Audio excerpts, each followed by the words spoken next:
네, 말씀을 선포할 수 있도록 하겠습니다. 안녕하십니까. 저는 저기 먼 광주, 여기 옆에 있는 광주 말고요. 또 전라도에 있는 광주에서 온 김인환 전도사라고 합니다. 네, 오늘 그 말씀을 이렇게 목사님께서 이제 미국 출타하셨잖아요. 출타하시면서 이제 저에게 이제 말씀을 이제 부탁을 하셨었어요. 근데 사실 저는 그 말씀에 대한 부탁을 받으면서도 굉장한 고민에 빠졌습니다.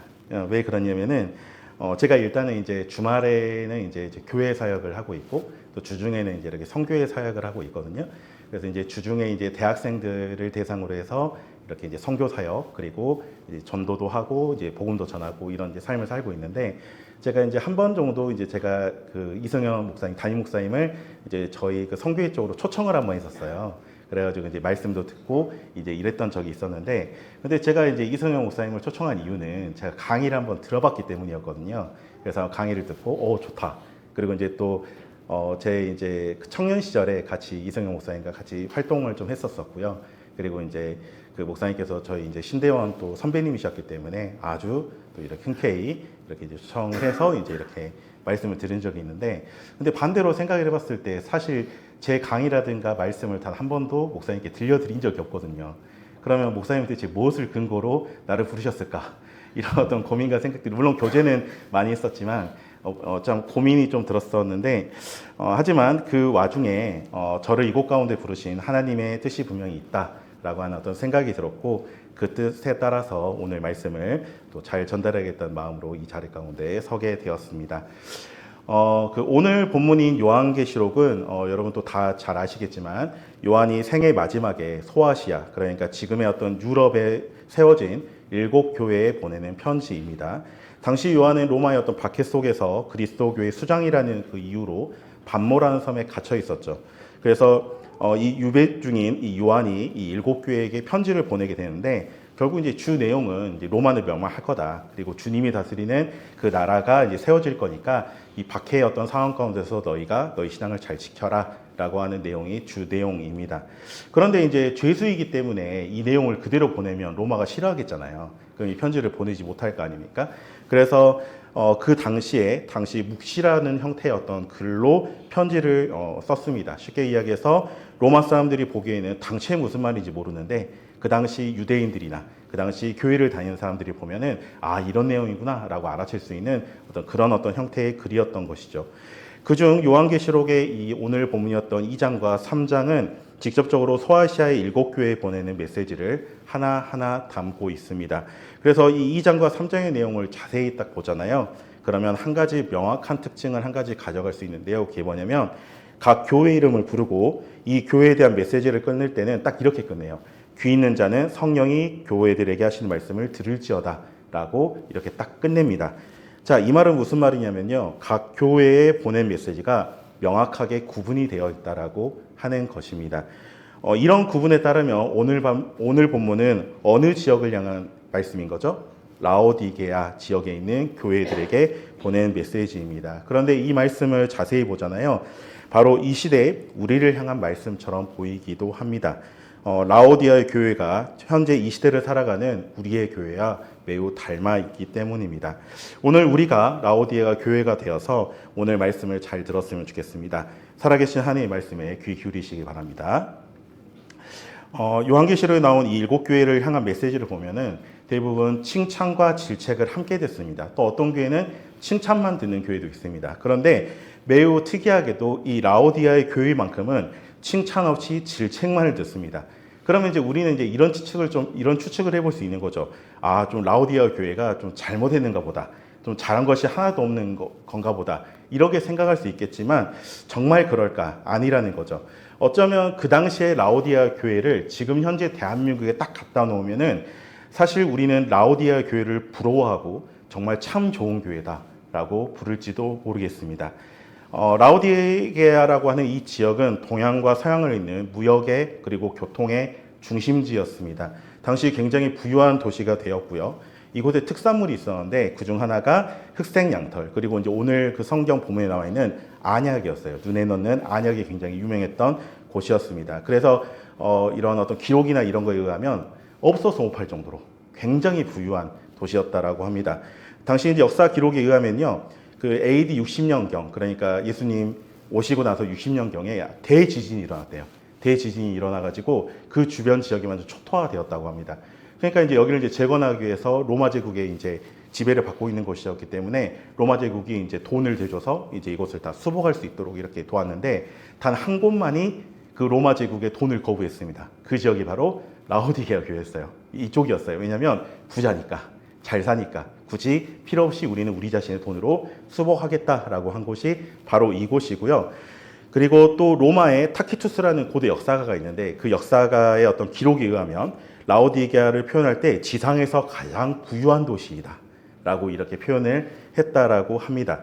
자, 그러면 이런 도시 안에 있었던, 이런 도시, 이런 지역 안에 있었던 이 라오디게아 교회는 과연 어떤 교회였을까? 바로 소위 따지자면 부자 교회였다는 거예요. 그래서 실제로도 17절을 보면은 라오디게아 교회 스스로 어떻게 말합니까? 나는 부자요 라고 이야기합니다. 우리 교회 부자예요 라고 이제 이렇게 이야기할 정도로 굉장히 부한 교회, 굉장히 어떤 의미에서 보면은 부자와 어떤 중산층들이 많이 다니는 그런 교회가 바로 이 라오디게아 교회였다라고 하는 거죠. 이들은 신앙을 가지게 되면서 아마 많은 헌금을 냈을 것 같습니다. 돈이 넘쳐나니까 많이 헌금도 냈고요. 또 여러 가지 봉사도 했을 것 같고요. 또 구제도 꽤 했을 겁니다. 그리고 아마 스스로 만족하면서 신앙생활을 굉장히 열심히 하고 있었을 거라는 거죠. 아마 주변에서 정말 괜찮은 교회다라고 아마 많은 평가를 받았을 겁니다. 그런데 이런 이 라오디게아 교회를 향해서 주님은 말씀하시죠. 15절 혹시 뜨나요? 쓸 수 있나요? 15절 다 같이 한번 읽어볼 수 있도록 하겠습니다. 네, 성경 보면서 읽으셔도 됩니다. 15절 읽겠습니다. 시작. 내가 내 행위를 하노니 내가 차지도 아니하고 뜨겁지도 아니하도다. 내가 차든지 뜨겁든지 하기를 원하노라. 아멘. 자, 누구나 부러워할 만한 부자교회, 번듯한 건물도 있고요. 신앙이 좋아 보이는 분들도 많고요. 헌금도 굉장히 많이 하고요. 또 바른 교양과 삶을 영위하는 그 시대의 워너비 신앙인들이 굉장히 많은 이 교회 공동체, 왜 주님은 이렇게까지 말씀을 하시는 걸까? 이 구체적인 내용이 17절에 나오는데 17절도 다 같이 읽겠습니다. 네, 17절 시작.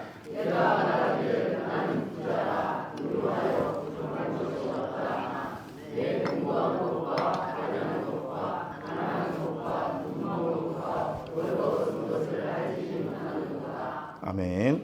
자, 이들이 말하길 뭐라고 이야기했습니까? 나는 부자고 나는 부요하여 부족한 것이 없다라고 지금 이렇게 이야기를 하고 있습니다.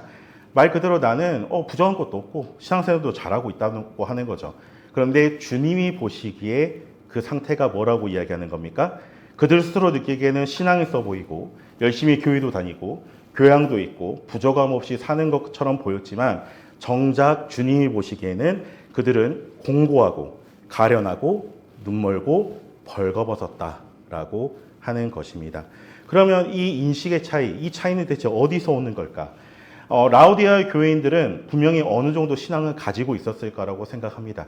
정말 예수 믿는 신앙, 그리고 교회를 다닐 만한 어떤 신앙들을 그 당시 어떤 로마는 당연히 로마 황제를 섬겨야 됐고 그 당시 어떤 지역신을 섬기는 게 너무 당연한 시기였는데 그럼에도 불구하고 교회를 왔다는 것, 그럼에도 불구하고 예수를 믿기 위해 이 교회 가운데 예배 가운데 왔다라고 하는 것은 그들이 나름대로는 분명히 신앙을 가지고 있었다라는 거죠. 하지만 그들이 예수를 믿는 신앙은 정말 예수를 따라가는 신앙이 아니라 어떤 하나의 종교와 문화로서 받아들인 신앙, 말 그대로 종교와 문화와 어떤 신념과 이런 것으로 예수를 믿었을 뿐이지 정말 정작 그들 안에는 주님이 아니 계셨다. 정말 예수 그리스도를 그들의 생명으로 받아들이지 않았다라고 하는 것입니다. 예수님의 음성을 듣고 예수님과 소통하며 예수님과 함께 가는 것이 바로 우리 기독교이자 또 어떤 진짜 신앙인데 예수님과 전혀 상관없이 그냥 구별되는 것 없이 밖에 있는 사람들과 구별되는 것 없이 자기가 가진 돈으로, 자기가 가진 교양으로, 자신이 가진 기준과 종교적 열심으로 신앙생활을 했다라고 하는 것입니다. 그런 신앙생활이 허울이 되어서 공고하고 가련하고 눈벗고 발궈벗은 상태가 되어버렸다라고 하는 것이죠. 오늘 말씀의 표현에 의하면은 예수님을 믿는다고 하는 그들 안에 나는 예수님을 믿어요. 그럼 예수님이 내 안에 있어야 되는데 정작 오늘 말씀의 본문을 보잖아요. 그러면 뭐라고 이야기하시죠? 내가 문 밖에 서서 두드린다라고 표현을 합니다. 그 말은 예수님이 안에 계시다 안 계시다? 안 계시다는 거예요. 참 아이러니하죠. 분명히 예수를 믿으면 안에 있어야 돼. 근데 주님은 정작 밖에서 두드린다라고 말씀하고 계십니다. 최근에 제가 좀 들은 이야기인데 좀 저도 굉장히 충격적이었던 어떤 이야기였어요. 저도 이제 청년 사역을 이렇게 하다 보니까 최근에 이제 청년들의 문화 이런 이야기를 이제 들었는데 최근에 이제 청년 문화 중에 하나가 어떤 문화가 있냐면 술집이라든가 아니면 이제 어떤 유흥가 이런 데서 만나는 게 아니라 그 서점에서 만나는 그런 모임들이 굉장히 활성화된다라고 이야기를 들었습니다. 그러면 이제 그냥 딱 보기에는 굉장히 좋은 문화인데 이렇게 좀 생각할 수 있잖아요. 근데 그 이면에 어떤 내면으로 들어가면 어떤 심리가 있냐면은 술과 담배를 이렇게 먹고 마시는 어떤 이런 문화 자체가 너무 찌질해 보인다는 거예요. 그것 자체가 너무 안 좋아 보인다는 거예요. 그래서 그들은 교양 있게 보이고 자기를 나름대로는 좀 이렇게 있어 보이게 만들어주는 그런 독서 문화를 만들어내기 시작하고 그 안에 모이는 게 굉장히 활성화되었다고 합니다. 그리고 서울이나 경기도 쪽에서는 그렇게 많이 활성화되었다고 하더라고요. 근데 이제 그 이면에 그 어떤 내용을 살펴보면은 이게 정말 말 그대로 마음의 교양을 쌓고 정말 지식을 쌓고 이런 어떤 형태로 가면 좋겠는데 말 그대로 남에게 보이기 위한 과시용으로 이걸 만들어 간다는 거예요. 이 문화가. 그러니까 말 그대로 이제 이런 문화에 들어오지 않으면 말 그대로 너랑 놀 수 없어 라고 하는 단절의 문화. 이런 형태로 가더라고 하는 것입니다. 그래서 더 나아가서 요즘에 이제 그런 것도 합니다. 요즘 청년들이 여러분 혹시 들어보셨습니까? 가난 코스프레. 예. 가난함을 코스프레 하는 거예요. 실제로는 가난하지 않아요. 근데 가난함을 코스프레 하는 거죠. 그래서 이렇게 뭐 예를 들어서 비행기를 타면은 이제 비즈니스와 이코노미가 있잖아요. 비즈니스를 타요. 근데 거기서 뭘 먹냐? 라면을 먹어요. 그러면서 나는 이렇게 굉장히 그 검소한 사람이야 라고 하는 걸 이제 찍어서 이렇게 올리는 거죠. 가난 코스프레. 전혀 가난하지 않은데 가난한 척 말 그대로 있어 보이게끔 하는 거. 그들이 보이는 어떤 있어 보이게 하는 어떤 이런 문화들이 굉장히 팽배하다라고 합니다. 그런데 사실 이제 우리가 어쩌면 이 모습이 어쩌면 그들의 어떤 모습이자 동시에 어쩌면 우리의 모습일지도 모른다라고 하는 거죠. 어쩌면 우리들 스스로도 사실은 주님을 잘 믿고 있지 않아. 주님을 잘 몰라. 하지만 마치 어떤 교인 코스프레라든지 아니면 내가 가지고 있는 마치 신앙이 좋은 것처럼 혹시 우리가 살아가고 있지는 않느냐라고 하는 것입니다. 참고로 저는 오늘 말씀을 통해서 오늘 오신 여러분을 정죄하고 있지 않습니다. 전혀 그런 마음 없고요. 저는 여기에 계신 여러분을 다 한 명도 모릅니다. 목사님께서 한마디도 언질해주지 않으셨어요.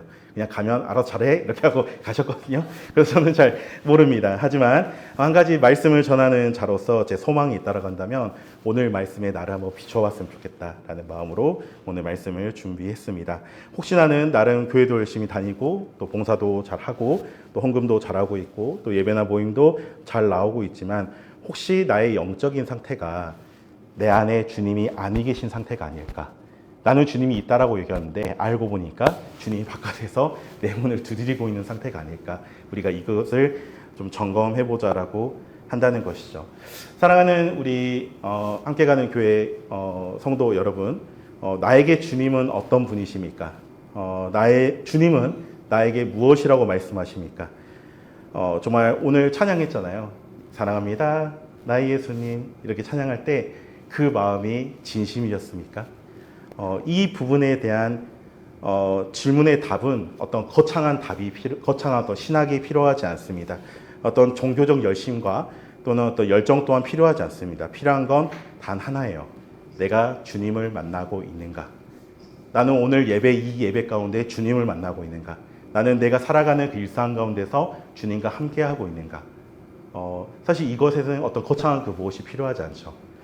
필요한 거는 그냥 주님이 필요한 거죠. 주님만 있으면 된다라고 하는 것입니다. 사실 너무 안타까운 것은 우리의 눈이 너무나 가려져 있어서 우리가 이 죄악에 찌든 상태가 사실 너무나 당연한 인생을 살아서 사실 우리는 정말 우리 상태가 너무나 가련한 상태인데 가난한지 모르고요.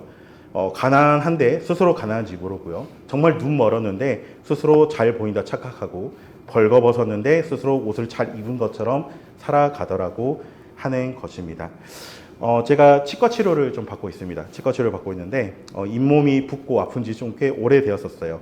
그래서 제가 견딜만 해서 그냥 잘 가지 않고 있다가 제가 결국엔 너무 불편해져 가지고 드디어 치과를 가게 되었습니다. 처음에 이제 개인 병원으로 갔거든요. 개인 병원에 갔더니 생각보다 너무 심각한 거예요. 그러다 보니까 그 개인 병원에서 여기서 고칠 수 없으니까 대학병원 가서 고치라 라고 해가지고 대학병원을 찾아갔더니 이제 잇몸 수술을 해야 된다고 하는 거죠. 그래서 이제 잇몸 수술을 이제 하고 또 이제 또 하다 보니까 이빨 한 개가 너무 흔들거려서 이건 빼야 될 것 같다. 그래서 이제 저도 첫 임플란트를 이제 거기서 이제 그렇게 하게 됐는데, 그랬더니 어금니 하나를 빼야 된다 해가지고 이제 어금니를 이제 절제하는, 이제 빼는 수술을 했습니다. 사실 이제 그 잇몸 수술하는 어떤 이런 수술은 그렇게 크게 어렵진 않았어요. 왜냐하면 마취가 잘 들어가가지고 어렵지 않았는데, 근데 이제 이빨을 빼는 이제 이 부분에 있어서는 그 이빨 안쪽에 염증이 좀 가득히 있었어가지고 그 염증이 있으면 마취가 안 먹거든요. 그러니까 말 그대로 생리를 뺐습니다. 그래서 제일 처음에 분명히 그 간호사분이 20분 걸린다 했거든요. 그래가지고 20분 정도면 빨리 빼지, 뭐 고통 견디지 이랬는데 1시간 반 동안 뺐거든요. 와. 너무 힘들었어요. 너무 힘들고 머리가 막 이렇게 들리는 느낌 있잖아요. 이렇게 딱 드는데 하는데 너무 어렵고 힘들고 이런 어떤 경험들을 했었습니다. 너무 재밌더라고요. 막 이렇게 의사 선생님은 괜찮으세요? 힘들지 않으세요? 이렇게 하는데 한 간호사님은 에이 남자 이 정도 견뎌야지 막 이러면서 막 이렇게 빼기 시작하는데 그 당근과 이렇게 그 채찍을 맞아가면서 이렇게 이빨을 뺐거든요. 근데 이제 이 이빨을 딱 빼고 나니까 이제 끝난 줄 알았어요. 이제 모든 이제 그게 끝났구나라고 이제 생각을 했는데 새로운 작업이 기다리고 있었습니다. 그게 이제 어떤 거였냐면 어금니 아래쪽에 있는 염증이 가득하다고 있잖아요. 근데 그 알고 보니까 염증이 훨씬 더 많이 차 있던 거예요. 그래서 이 염증을 긁어내야 여기를 봉합 수술을 할 수 있는 거예요, 이제. 그래서 이제 이 염증을 제거하는 이제 수술을 하기 시작하는데 역시 염증은 마취가 통하지 않습니다. 그래서 이제 생으로 이제 말 그대로 잇몸을 긁어내는 작업을 한 거거든요. 근데 긁어내는데 그때서야 제가 굉장히 깨달았어요. 뭐였냐면은 제가 이 치과 치료를 받게 된 가장 근본적인 이유가 아파서 갔잖아요. 근데 거기를 긁어내니까 내가 이것 때문에 아팠구나를 분명하게 알겠더라고요. 왜냐하면 내가 이빨을 씹을 때마다 거기가 아팠거든요. 근데 내 안에 있는 그 염증이 있어서 그랬었구나를 그때 발견할 수 있었어요.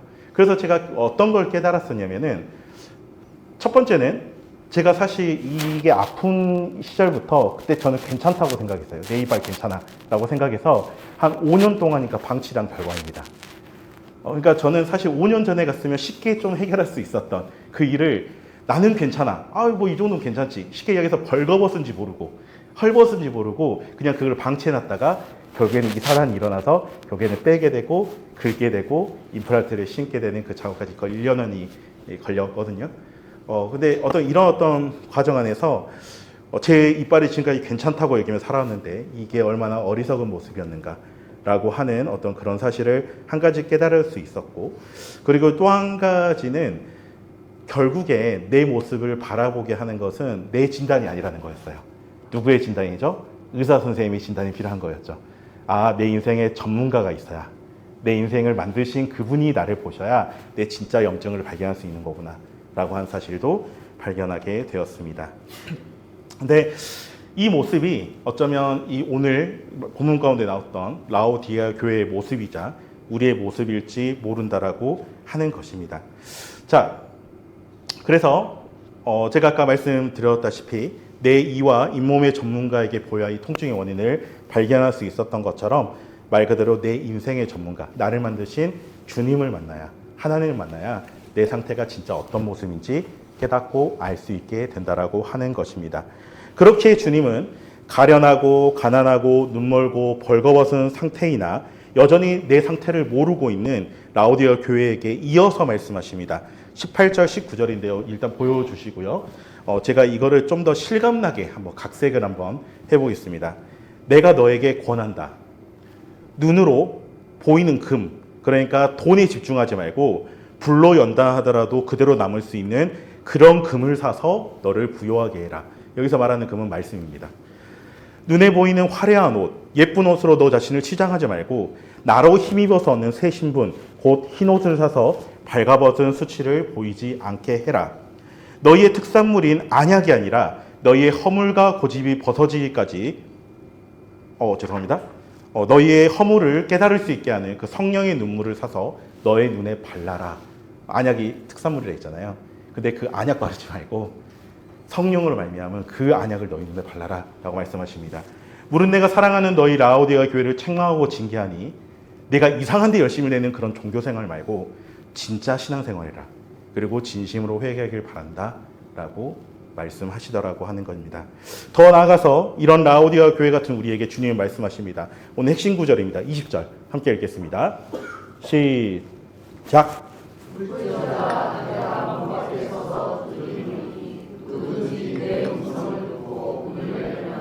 내가 그에게로 들어가 그로 더불어 먹고 그는 나와 더불어 먹으리라. 아멘.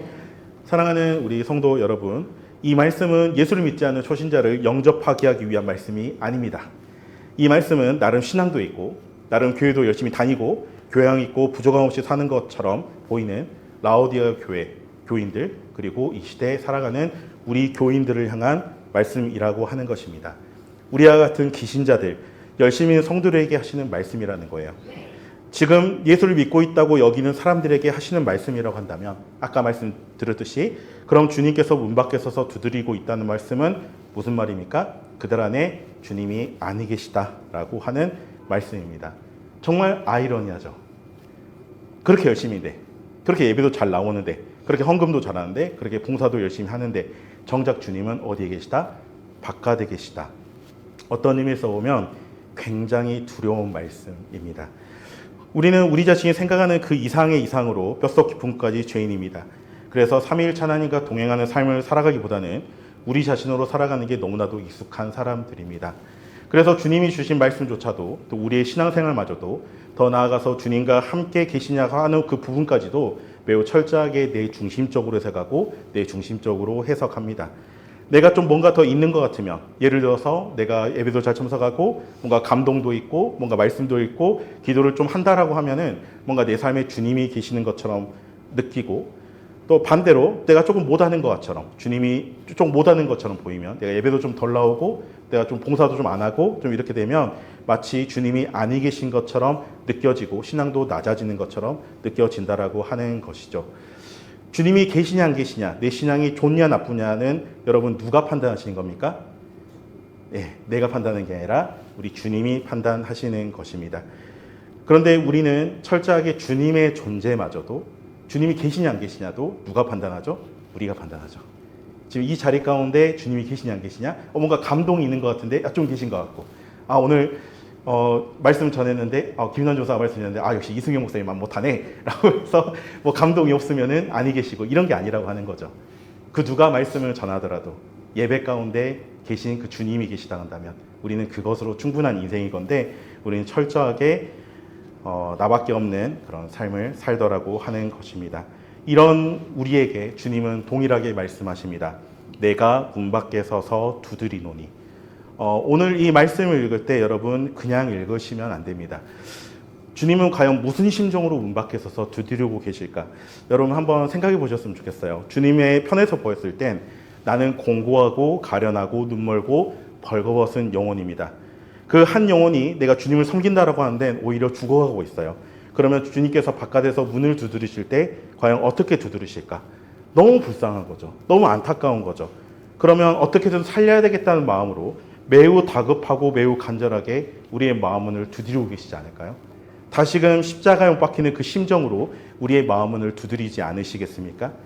정말 위급한 상황에 문을 두드리신다면 우리가 이 말씀을 통해서 항상 이 말씀을 들을 때마다 저도 항상 그랬어요. 항상 젠틀하게 떡떡떡 이나나 너 있니? 이런 어떤 느낌이라고 저는 생각을 했거든요. 근데 이 말씀을 제가 쭉 묵상하면서 알게 된 거는 주님은 너무나 급한 마음으로 지금 문을 두드리신다는 거예요. 누구야? 제발 좀 문 좀 열어라. 네가 문을 열어야 산다. 라고 이렇게 두드리고 계신 건 아닐 거냐는 것입니다. 정말 그 마음으로 우리가 20절 다시 한번 읽었으면 좋겠습니다. 시작. 볼지어다 내가 문 밖에 서서 두드리노니 누구든지 내 음성을 듣고 문을 열면 내가 그에게로 들어와 더불어 먹고 그는 나와 더불어 먹으리라. 아멘. 제가 한 친구 이야기로 오늘 말씀 마무리를 하려고 합니다. 제 40년 지기 친구가 있습니다. 이 친구는 저와 함께 약 30년 동안 광주에서 열심히 함께 모태신앙으로 교회를 열심히 섬겼던 친구입니다. 이 친구랑 함께 중고등부 때 회장, 부회장 이런 것도 같이 하고요. 그리고 청년부 시절에는 이 친구, 저도 마찬가지였지만 이 친구도 온갖 봉사와 온갖 사역을 했었습니다. 그랬던 친구가 이제 30살에 경찰에 합격해가지고 서울로 올라갔어요. 근데 이제 서울에 이제 올라가면서부터 이렇게 교회를 안 다니기 시작을 하는 겁니다. 그래서 제가 물어봤어요. 너 왜 교회 안 가니? 라고 물었더니 내가 너무 질렸다. 너무 힘들었다. 난 자유를 찾아서 이 서울 가운데 왔다. 이렇게 이제 이야기를 하는 거예요. 아, 그러냐. 그래도 교회에 짬밥이 있으니까 계속 좀 있다 보면 어느 순간에 또 교회를 가겠지. 이런 생각으로 좀 놔뒀었는데 2년이고 3년이고 되고 교회를 안 다니는 거예요. 그래가지고 이건 좀 아니다 싶어가지고 제가 서울 갈 때마다 또는 연락할 때마다 야, 너 그래도 교회 가야 되지 않겠니? 야, 그래도 너 예수 믿어야지. 너 이러면 안 된다. 이렇게 이제 이야기했지만 약 10년이라는 어떤 시간 동안에 결국에는 이제 교회를 가지 않았습니다. 그런데 최근 10년 만에 드디어 교회를 이렇게 가게 됐어요. 근데 이야기를 들어보니까 이야기가 너무 웃긴 거예요. 어떤 거냐면 이제 이 친구의 또 친구가 있어요. 근데 그 친구가 이 친구도 이제 경찰이 되어서 이제 이렇게 서울로 간 건데 서로 몰랐던 거예요. 근데 서로 모르고 있었는데 10년 만에 이 친구들이 만났는데 이 친구가 어떤 친구냐면 저도 알고 있는 친구인데 정말 그 고등학교 때 일진놀이 했던 친구예요. 그러니까 교회를 이제 이 친구를 통해서 전도를 받아서 오긴 했는데 완전 교회도 대충 다니고 교회 막 진짜 막 이렇게 막 거부하고 막 이랬던 친구거든요. 근데 이 친구가 나중에 서울에 올라가서 신앙이 생겨버린 거야. 그래가지고 나중에 이제 교회에서 열심히 생활하고 이렇게 하다가 얘가 교회를 안 다닌다는 이야기를 듣고 야, 너 교회 와. 이렇게 해가지고 그래서 이제 교회를 가게 된 거예요. 근데 너무 웃기잖아요. 예전에 자기가 전도했던 친구인데 그 친구가 이제는 역으로 자기를 전도해가지고 교회를 가게 된 거예요. 그래서 이제 오랜만에 이제 이 친구가 교회를 가겠다는 그 소문을 듣고 제가 이제 잠깐 또 서울에 가서 잠깐 만나게 되었는데 이 친구가 이제 그런 이야기를 하더라고요. 나 솔직히 어렸을 적부터 30년 동안 교회 다니는데 나의 열심으로 그리고 의무적으로 또 남의 눈치 보면서 교회를 다녔던 것 같다. 그래서 서울 가서는 지긋지긋해서 사실 교회를 안 다녔다. 그런데 한 10년 정도 인생 밑바닥을 살아보니까 오늘 말씀의 표현대로 말하자면 내가 얼마나 공부하고 가련하고 눈멀고 벌거벗은지 내가 알겠더라. 정말 주님이 내 인생에 필요하더라. 10년 정도 지나니까. 내 종교적인 허물과 고집이 벗어지기까지 10년의 시간이 필요해서 하나님께서는 인생의 밑바닥에 나를 그대로 두셨나 보다 라고 그렇게 저에게 이야기를 해준 적이 있습니다. 사랑하는 우리 함께 가는 교회 성도 여러분, 주님께서 말씀하십니다. 내가 문 밖에 서서 두드린다. 그런데 어떻게 두드리세요? 콩콩콩 아닙니다. 쾅쾅쾅 두드리십니다. 내가 너를 만나고 싶다. 내가 너와 함께하고 싶다라고 말씀하십니다. 그래서 너가 내 마음을 열면 내가 너에게로 들어와 너와 더불어 먹고 너는 나와 더불어 먹을 것이다 라고 말씀하십니다. 그 하나님의 음성에 반응하며 주님을 만나고 경험하는 우리 함께 가는 교회 성도님들 되시기를 주님의 이름으로 축원합니다. 네, 제가 기도하겠습니다. 사랑하는 부상하신 하나님 아버지 감사합니다. 전능하신 하나님 아버지, 오늘 이 시간 함께 말씀을 들었습니다. 이 주어진 말씀, 놀라운 하나님의 그 말씀이 우리 마음 가운데 심기를 원합니다. 주님 함께해 주시옵소서. 감사합니다. 우리 주 예수 그리스도를 기도합니다. 아멘.